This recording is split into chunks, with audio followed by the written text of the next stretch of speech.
MotoGP. Let's go. Well, I'm going to say it again. What a race. I'm going to begin with this. Unlike Formula One, we saw two great races in the rain. MotoGP was awesome in the rain, but I'm gonna tip my hat to Moto 2 this week because they were racing in some of the most awful conditions I've seen in a long time. And at first I thought, man, they're gonna red flag this thing, and they did eventually, but my goodness, some of those guys can ride. Um, we saw a few spills and we saw, a few guys make bad mistakes, but what it really showed was there is a group of riders who excel in those conditions. And I don't think they should be punished when those conditions arise because other riders haven't got that skill. You know what I mean? And Tony Arbolino won the race for Mark VDS. We saw Jake Dixon come fourth. We saw Canet come third.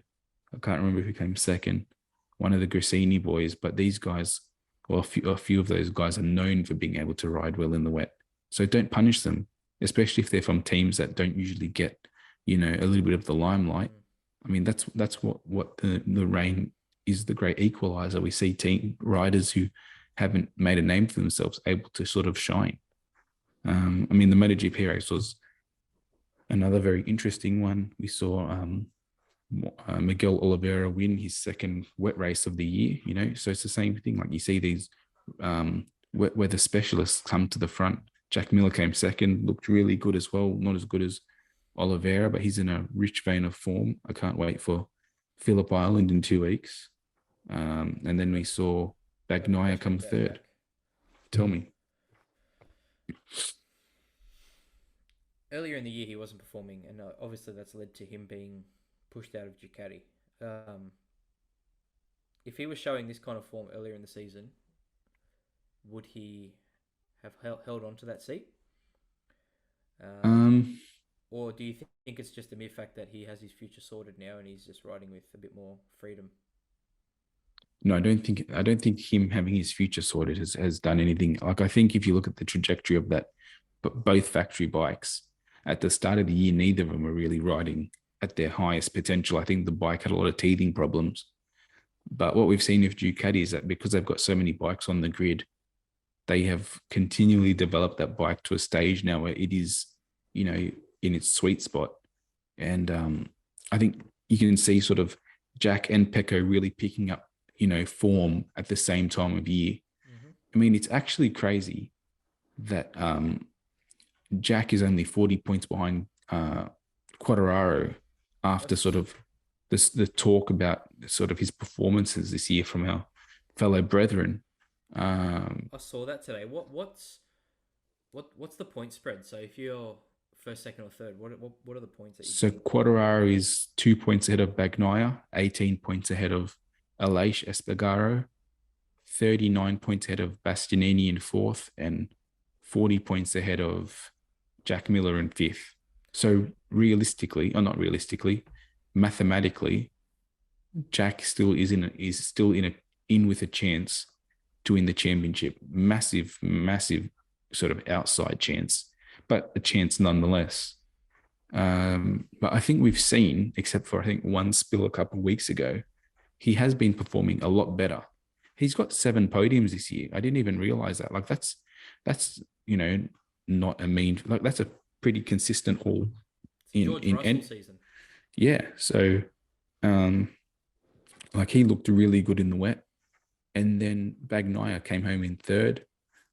But the Quadraro coming home in 17th, no points for the championship leader. He looked, I wrote it down here. He looked like a cat in a dog pound.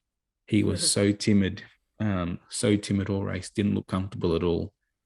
I think we really are seeing over the last couple of weeks the limitations on that Yamaha, and he's sort of very much limping to the finish line. And I think if this trajectory is sort of followed to the end of the season, it's not going to bode well for him. I can see him really dropping out of the top two of the championship, to be honest, on this form.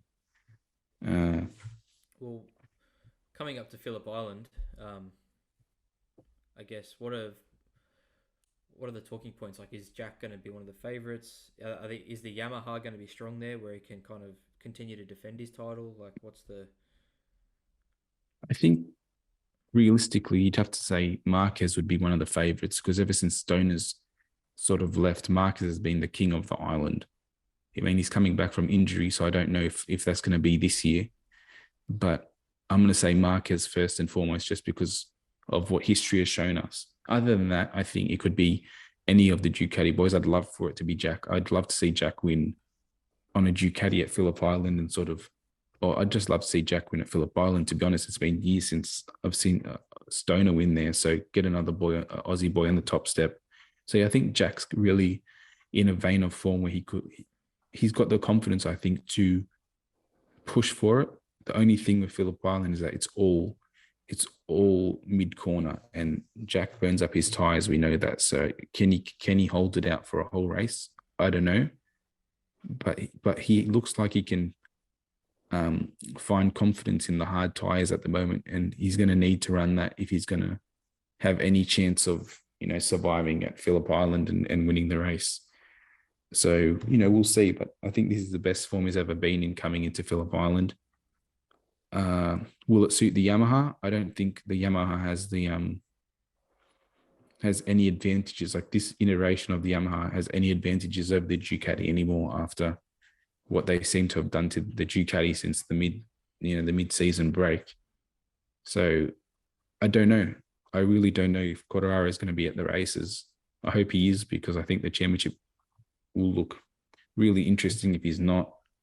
And I also think that he's going to have no chance at Malaysia, which is the following race, which is just massive, like two monster straights. So Sepang.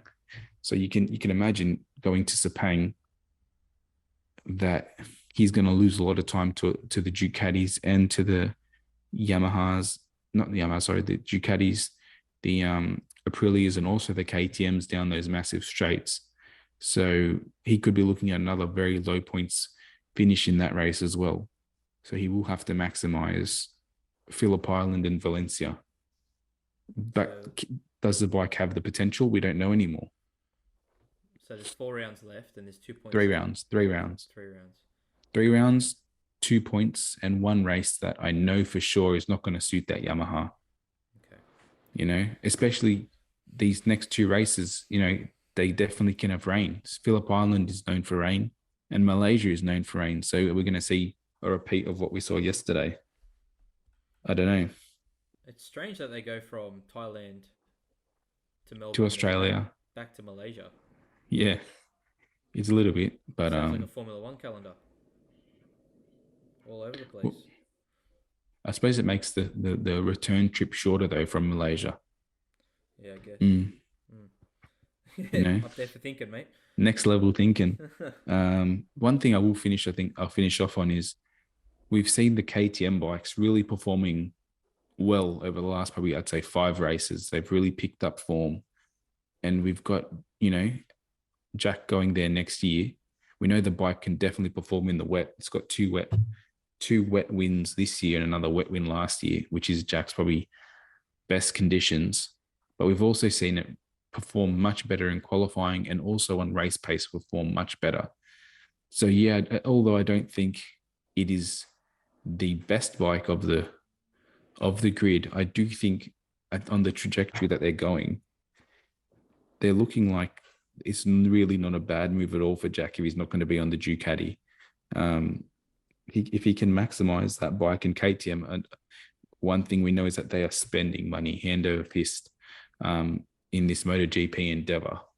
I think realistically he could have another strong season next year, and I think the decision he's made to go to KTM looks like it really is probably been a good one for the fact that his he could be leaving. He's definitely leaving Ducati. So I think he's made probably the best of a bad situation, to be honest. Yeah, and I hope it is competitive, because I think Australia needs a competitive rider in MotoGP, just to keep everyone interested, I guess. Yeah.